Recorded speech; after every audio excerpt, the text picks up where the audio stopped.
Olá, muito buenas tardes. De novo regressamos com este segundo vídeo que vai complementar o tema que habíamos iniciado sobre a questão da liberdade e da esclavitud em direito romano. Habíamos finalizado a primeira parte hablando da questão da manumissão. E habíamos visto que as manumisiones podiam ser civiles ou pretórias. Que dentro das manumisiones civiles, que se davam em forma solene, tínhamos três géneros que tínhamos que estudar: censo, vindicta e testamento. E habíamos visto também que, com relação às manumisiones de direito pretório, tínhamos que considerar três grandes tipos: inter amicus, per epistulam e per menso. Vamos então falar de forma sumária, claro, estes vídeos são sempre muito curtos, não? De la cuestión de las manumisiones civiles. En primer lugar, hablemos de la manumisión nesta forma a que llamamos manumicio censo. ¿En qué consistía? La manumicio censo consistía en la inscripción del esclavo con el consentimiento del señor, del dominus, en las listas de censo de los ciudadanos. Y llegó, digamos así, a ser casi eliminada a finales de la República, a inicios del Imperio. La manumisión vindicta consistía, a su vez, en un supuesto proceso de reivindicación de la libertad del esclavo. De hecho, es, digamos así, uno de los modelos que normalmente, de los ejemplos que normalmente damos de actio ficticia en derecho romano.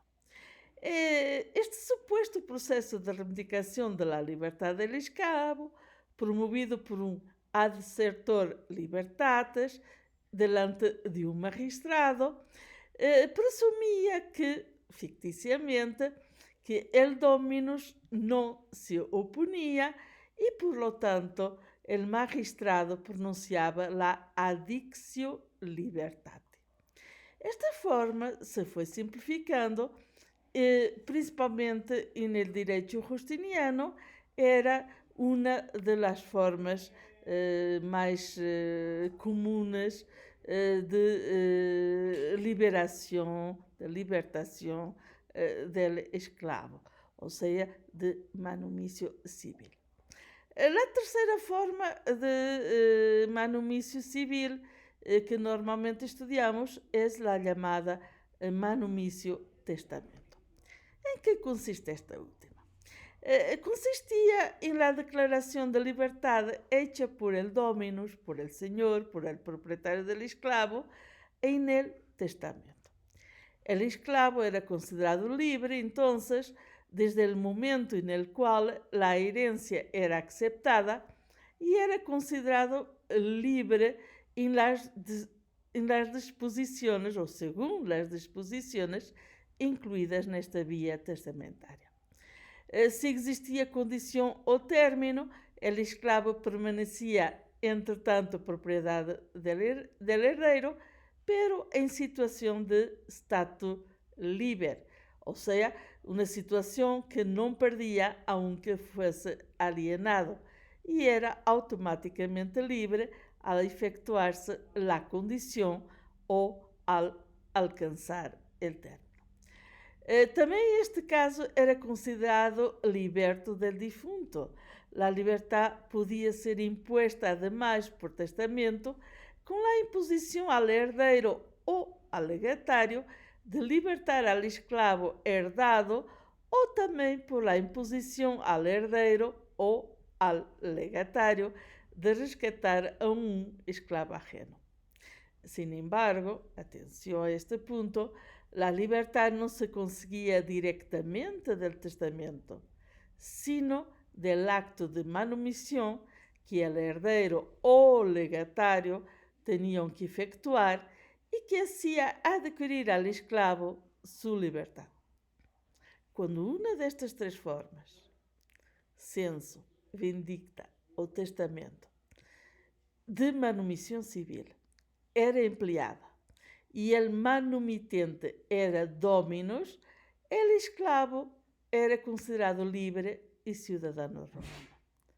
Normas particulares, sin embargo, regulavam a posição do esclavo manumitido quando outros tinham direitos reais concorrentes com aquele del manumitente.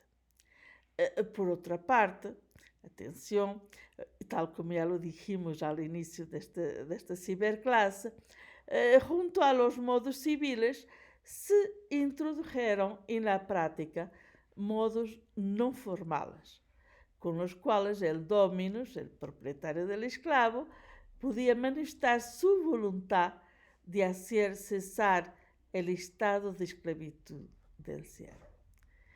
Elas não eram suficientes para considerar iure civile, livre al siervo, ya que el pretor, por razones de equidade, impedia que, sucessivamente, el dominus ou el herdeiro de ele pudieram reafirmar el direito de propriedade, revocando la concessão. Estes modos de manumissão não formal, que se chamavam pretórios por la protecção acordada por el magistrado pretor a los esclavos com eles manumitidos, eram, como já lo referimos, de três espécies. Uno, inter amicus, que consistia em la declaração ante la presença de amigos de la libertad del esclavo. Dos, per epistulam, que consistia em uma carta dirigida ao esclavo. E três, per mensam, que consistia em admitir ao esclavo como livre à la própria mesa.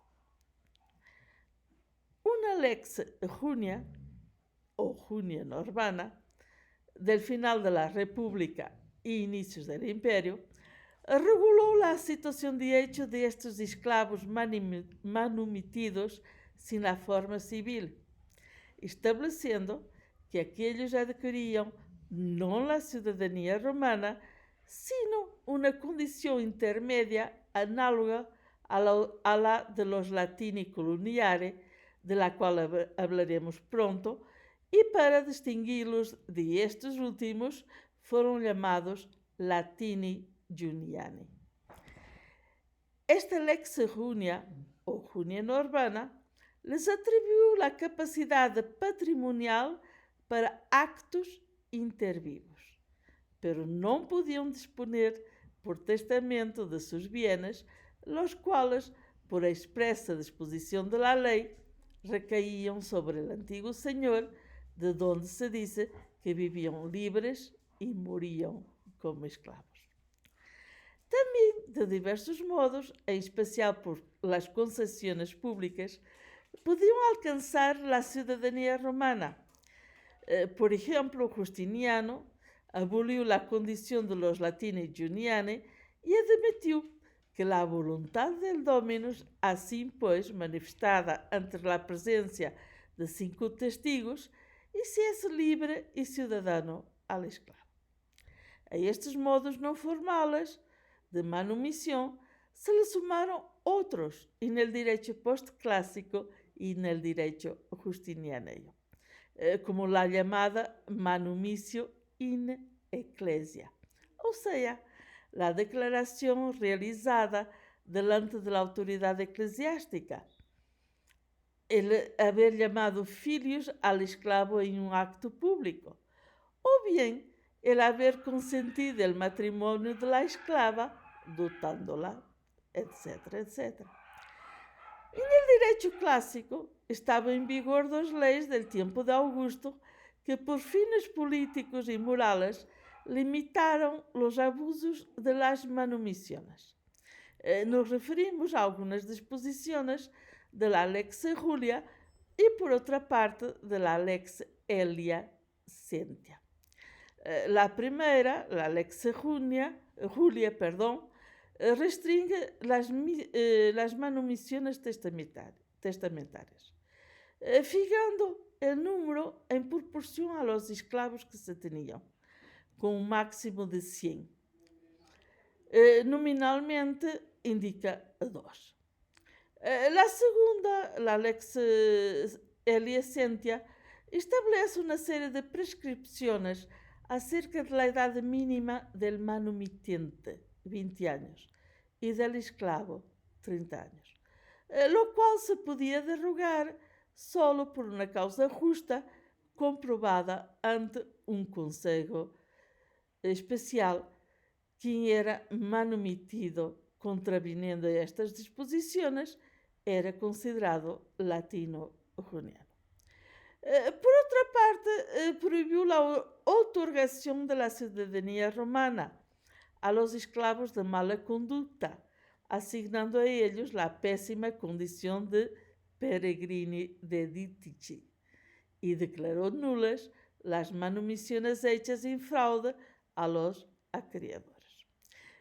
Justiniano anuló, además, en el derecho justinianeo, completamente las leyes de Augusto y consideró que la ley Elia Sentia solo determinaba la nulidad de las manumisiones con fraude a los acreedores y el requisito de la edad del manumitente, rebajando por otra parte a 17 años la edad requerida para las manumisiones testamentarias. Respecto a estas últimas, Justiniano acabó después por exigir tan solo la facultad de hacer testamento, esto es, el alcance de la pubertad. Atención, independientemente de la manumisión, los principales casos en los cuales un esclavo podía alcanzar la libertad en derecho romano era por disposición de la ley. Ou seja, vimos que vários imperadores em vários períodos han realizado actos de manumisión e han establecido disposições normativas para estas manumisiones.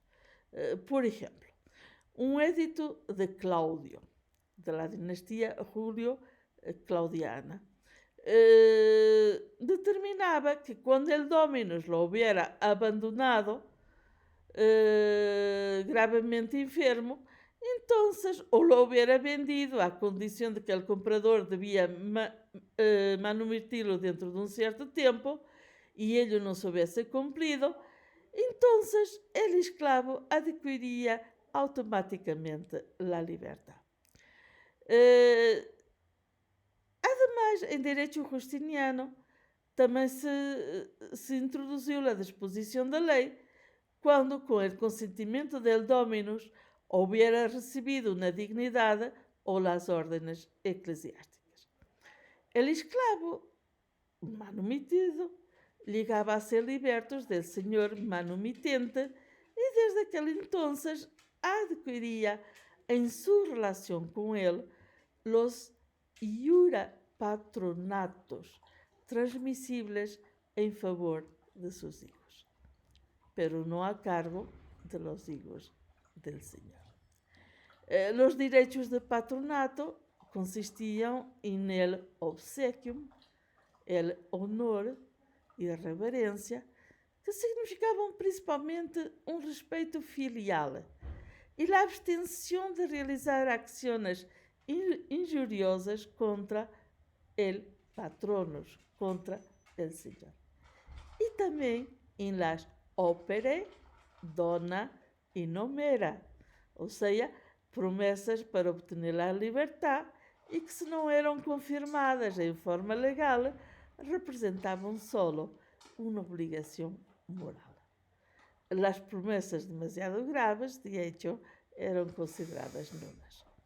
Em alguns casos, o senhor tinha também direito a los bona, isto é, a la sucesión legítima del liberto, y entre los dos existía el deber recíproco a los alimentos en caso de necesidad. El señor, el patronus, debía por otra parte defender y asistir en juicio al liberto. El patrono que no cumplía con sus deberes perdía el derecho de patronato, mientras en la edad postclásica el liberto ingrato podía ser obligado a volver a su primitiva esclavitud. Esta relación de patronato se extinguía con la muerte del liberto y con la consecución por parte de la ingenuidad mediante la restitutio natalium conseguida con el consentimiento del Señor. E terminamos por aqui esta breve cápsula sobre liberdade, esclavitude e manumissão em direito romano. Hasta breve.